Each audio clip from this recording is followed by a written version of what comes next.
नमस्कार दोस्तों, आपका एक बार फिर स्वागत है आपके अपने YouTube चैनल AKV अकेडमी में। दोस्तों, आज हम फिर एक नई वीडियो लेकर आपके सामने उपस्थित हैं। सबसे पहले तो मैं अपने उन साथियों को, उन दोस्तों को बहुत बहुत बधाई देता हूं जो इस SSC GD के मेरिट में एक मुकाम हासिल किया है, जिसके लिए उन्होंने बहुत मेहनत की, बहुत तपस्या की और इस मेहनत का फल भी आपको मिलना शुरू हो गया है। लेकिन दोस्तों, अभी आपको यहाँ रुकना नहीं है, आपको और मेहनत करनी है, क्योंकि आपने अभी आधा रास्ता बहुत अच्छे से तैयार किया है। अब आप अपना आधा रास्ता भी बहुत अच्छे से तय कर लेंगे। आपको फिजिकल की तैयारी करनी है, बहुत बढ़िया से दुगने मेहनत के साथ अपनी फिजिकल की तैयारी में लग जाएं। दोस्तों, आज हम बात कर रहे हैं SSC GD के अंतर्गत आने वाली फोर्सेस की। इसके अंदर कौन कौन सी फोर्स आती हैं, क्या उनके कार्य हैं, कितना वेतन मिलता है, प्रमोशन कितने होते हैं और मतलब और भी बहुत कुछ जानेंगे अपनी इस वीडियो में। तो अपनी वीडियो को हम आगे बढ़ाते हैं। तो दोस्तों, जो हमारी अर्ध सैनिक बल है, पैरामिलिट्री फोर्सेस, ये दो डिपार्टमेंट के अंदर बटी हुई है। एक हमारा गृह मंत्रालय है और दूसरा हमारा रक्षा मंत्रालय है। जो हमारा गृह मंत्रालय है, ये अभी जो हमारे माननीय अमित शाह जी हैं उनके अंतर्गत है, और जो हमारे रक्षा मंत्रालय में जो हमारे राजनाथ जी हैं, ये उनके अंतर्गत है।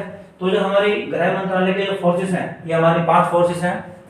CISF केंद्रीय औद्योगिक सुरक्षा बल, दूसरा हमारा SSB सशस्त्र सीमा बल, तीसरा हमारा BSF सीमा सुरक्षा बल। दोस्तों, ये सीमा सुरक्षा बल या BSF, इसके बारे में हम बचपन से ही देखते आ रहे हैं। एक मूवी जो हमें बहुत पसंद है, और सभी जो हमारे जिनके मन में देश के लिए जज्बा है, जो देश के लिए कुछ करना चाहते हैं, मतलब सेना में भर्ती होकर, उनके लिए जो BSF है, ये मतलब एक जोश भरने वाली सेना है। हम देखते हैं एक पिक्चर को, बॉर्डर, ठीक है, ये वही है जो बॉर्डर में वो आप सारा एक्टिविटी देखते हैं, वो हमारे BSF वाले जवान ही होते हैं, ठीक है। तीसरा हमारा है CRPF केंद्रीय रिजर्व पुलिस फोर्स, और पांचवी हमारी है ITBP भारत तिब्बत सीमा पुलिस। ये हमारी 5 तरह की फोर्सेस हैं जो गृह मंत्रालय के अंतर्गत आती हैं। और इसी तरह से हमारी जो 4 फोर्सेस हैं, AR असम राइफल्स, और दूसरी हमारी SSF विशेष सुरक्षा बल, तीसरी NCB नारकोटिक्स कंट्रोल ब्यूरो, और चौथी हमारी NIA नेशनल इंटेलिजेंस एजेंसी। ये हमारी इधर 4 फोर्सेस हैं जो रक्षा मंत्रालय के अंतर्गत आती हैं, और इधर 5 फोर्सेस हैं जो हमारे गृह मंत्रालय के अंतर्गत आती हैं। अब एक एक करके इनका थोड़ा कार्य के बारे में थोड़ा सा बात करें कि इनकी जो अब इनके हम कार्य के बारे में थोड़ा सा बात करें, जो इनका कार्य है वो क्या क्या है। अगर हम CISF की बात करें, तो जो CISF है हमारा एयरपोर्ट, औद्योगिक क्षेत्र, जो हमारी औद्योगिक इंडस्ट्रीज हैं, जैसे हमारी बेल हुई, सेल हुई, गेल हुई, या हमारी जो जैसे हमारी भारतीय जो हमारी नवरत्न कंपनियां हैं उनकी सिक्योरिटी, जैसे हमारी बेल है, सेल है, या हमारी जो NTPC हैं और हमारे एयरपोर्ट्स हैं, उनकी सुरक्षा हमारी जो CISF फोर्स है वही करती है। अभी जो CISF का जो और थोड़ा सा कार्य है वो नेताओं की सुरक्षा के लिए भी लगा हुआ है। दूसरी फोर्स है हमारी सशस्त्र सीमा बल, जो इनका मुख्य कार्य है, ये हमारा नेपाल भारत सीमा की जो सिक्योरिटी है वो करते हैं, और उस सीमा पर जो हमारा व्यापार है उसको भी ये मतलब निगाह रखते हैं, पैनी निगाह। क्योंकि जो हमारा भारत सीमा है, ये जो हमारा बॉर्डर है, ये मतलब बहुत सेफ बॉर्डर है। यहाँ आना जाना लोगों बागों के बीच में चलता रहता है, और थोड़ा थोड़ा व्यापार भी दोनों के बीच में होता रहता है। तीसरी फोर्स हमारी BSF है, जिसका मुख्य कार्य हमारा भारत, चीन और बांग्लादेश के बॉर्डर पर है। और बॉर्डर पिक्चर में हम ये बहुत अच्छे से देख चुके हैं कि मतलब पाकिस्तानी सेना, यहाँ बार बार सुनते भी रहते हैं कि मतलब हमेशा इन दोनों के देशों के बीच में हमेशा भिड़ंत चलती रहती है। तो हमारी जो BSF है ये वही सुरक्षा करती है भारत और पाकिस्तान और बांग्लादेश सीमा पर। तीसरी सेना हमारी है CRPF केंद्रीय रिजर्व पुलिस फोर्स। दोस्तों, ये सेना सबसे ज़्यादा जो रिस्क वाले एरिया में रहती है, नक्सल प्रभावित एरिया। नक्सल प्रभावित एरिया हमने सुने हैं, जो बार बार जो जैसे हमारा झारखंड हुआ, छत्तीसगढ़ हुआ। हमारी CRPF है केंद्रीय रिजर्व पुलिस फोर्स, इसकी जो पोस्टिंग है वो सबसे ज़्यादा जो रिस्क जोन है वहाँ होती है, मोस्टली जो हमारे नक्सल प्रभावित एरिया हैं, जैसे हमारा छत्तीसगढ़ हुआ, सोनभद्र हुआ। तो इस तरह के एरियो में इन जो हमारी फोर्सेस हैं इनकी ड्यूटी लगती है। तो 5वीं हमारी है ITBP भारत तिब्बत सीमा पुलिस। इस फोर्स का मुख्य कार्य जो हमारे भारत और तिब्बत सीमा की जो सुरक्षा है वो करने का है। उसके बाद हम इधर आते हैं, जो हमारी असम राइफल्स है, जो रक्षा मंत्रालय, जो हमारा विभाग जो रक्षा मंत्रालय के अंतर्गत हमारी सेनाएं आती हैं, AR असम राइफल्स, जो हमारे पूर्वोत्तर राज्य हैं असम, नागालैंड, त्रिपुरा, जो हमारे भारतीय नक्शे के ऊपर की तरफ किनारे में लिखते हैं, वो हमारे जिनको 7 सिस्टर्स बोलते हैं, ये हमारे असम राइफल्स की जो सेना है वहाँ सुरक्षा प्रदान करती है। दूसरा हमारा है SSF, विशेष सुरक्षा बल। जैसा कि इसके नाम से भी आपको लग रहा है, विशेष सुरक्षा बल यानी कि स्पेशल सिक्योरिटी फोर्स है।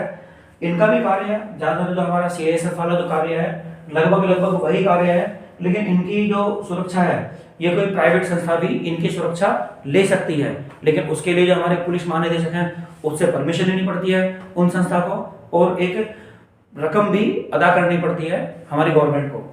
तीसरा हमारा है ये NCB, नारकोटिक्स कंट्रोल ब्यूरो, जिनका मुख्य कार्य है तस्करों को पकड़ना, और वो कैसी तस्करी, जो हमारे नशीले पदार्थ है। और इसके लिए अभी बहुत ही एक चर्चित घटना काफ़ी न्यूज़ में रही है, जो हमारे बॉलीवुड स्टार हैं शाहरुख खान, उनके जो बेटे हैं उस पर जो ड्रग्स का जो आरोप लगा था या ड्रग्स जो पकड़ी गई थी उसकी जो सारी जांच थी वो हमारी NCB ने की थी। और ये NCB के बारे में आप जो हमारी बॉलीवुड की बहुत सारी पिक्चर्स बनी हुई है जिसमें NCB का बार बार नाम लिया जाता है या उनके कार्य दिखाए जाते हैं, तो वो सब काम हमारा NCB का है। उसके बाद हमारी जो लास्ट की जो फोर्स है वो हमारी NIA है, नेशनल इंटेलिजेंस एजेंसी। जैसा कि इसके नाम से भी लग रहा है नेशनल मतलब हमारी राष्ट्रीय, तो ये हमारी राष्ट्रीय सुरक्षा को ध्यान में रखती है। मतलब कोई भी आतंकवादी एक्टिविटी को इनको ध्यान में रखना है, मतलब कोई आतंकवादी हमारे देश पर हमला तो नहीं करने वाले, अंदर आकर हमारे देश में कुछ ऐसी एक्टिविटी तो नहीं कर रहे, तो ये उस सब की सुरक्षा हमारी जो NIA है ये करती है। दोस्तों इसके बाद हम बात करेंगे ट्रेनिंग की। जो हमारी जितनी भी फोर्सेस है, 9 फोर्सेस है, इनमें जो हमारी ट्रेनिंग है ये हमारी 9 महीने की ट्रेनिंग है, और इस 9 महीने की ट्रेनिंग में 6 महीने की ट्रेनिंग हमारी नॉर्मल ट्रेनिंग है और हमारी 3 महीने की स्पेशल ट्रेनिंग है। उसके बाद हम बात करें सैलरी की, तो दोस्तों जो हमारी तीनों ये जितनी भी फोर्सेस हैं इन सब की जो ग्रेड पे है, 2000 ग्रेड पे की जॉब है, और इसका जो पे स्केल है वो 5200 से हमारा 20200 तक है। दोनों सभी जॉबों में हमारा जो फैसिलिटी है, HRA मिलता है, हमें DA मिलता है, TA मिलता है, और भी अलाउंस मिलते हैं, लेकिन वो डिपेंड करता है हमारी जॉब प्रोफाइल पर, हम किस एरिया में कैसी जॉब कर रहे हैं। दूसरा जो सबसे ज्यादा जो हमारी सैलरी को प्रभावित करता है, हमारी सैलरी लगभग बैठती है 30,000 प्लस। सबसे ज्यादा जो हमारी सैलरी को प्रभावित करने वाला जो अलाउंस है वो हमारा है एरिया अलाउंस। मतलब एरिया अलाउंस, हम किस एरिया में जॉब कर रहे हैं, जितना रिस्की हमारा एरिया होगा उतना ही ज्यादा हमारा अलाउंस होगा। और दोस्तों ये तो बात भी सही है, अगर जितना ज्यादा रिस्क लोगे प्रॉफिट भी उतना ही ज्यादा होगा। अगर हम प्रॉफिट की बात करें या रिस्क की बात करें, तो जो हमारा केंद्रीय रिजर्व पुलिस फोर्स है इसमें जो हमारा रिस्क अलाउंस है वो सबसे ज्यादा है। मतलब जो ये वाली फोर्सेस है ये सबसे ज्यादा जो रिस्की फोर्स है वो हमारी केंद्रीय रिजर्व पुलिस फोर्स है, और जो हमारा रिस्क अलाउंस है वो इसी फोर्स में सबसे ज्यादा है। दूसरा बात करें प्रमोशन की, जो हमारे प्रमोशन है ये सभी वैकेंसीज अभी जो हमारी कांस्टेबल के लिए हैं।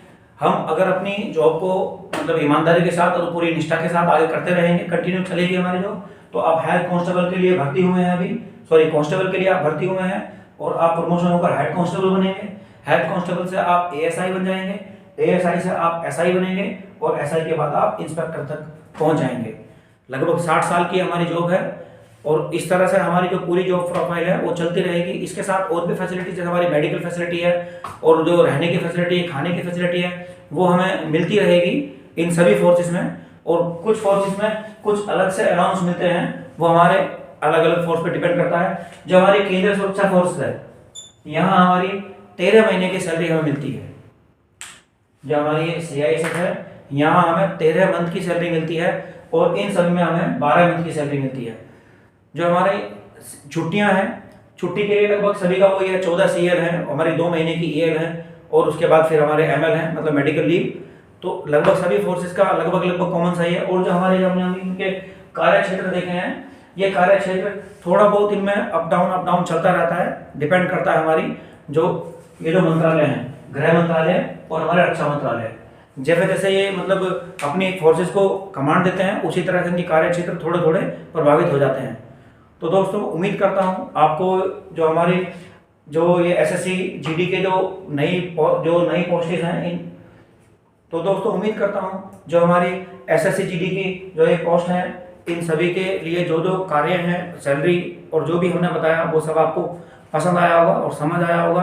तो दोस्तों उम्मीद करता हूँ आपने एंजॉय किया होगा इस वीडियो को, और हम जल्द ही एक नेक्स्ट वीडियो लेकर आपके सामने फिर उपस्थित होंगे। तब तक के लिए जय हिंद। बहुत अच्छा।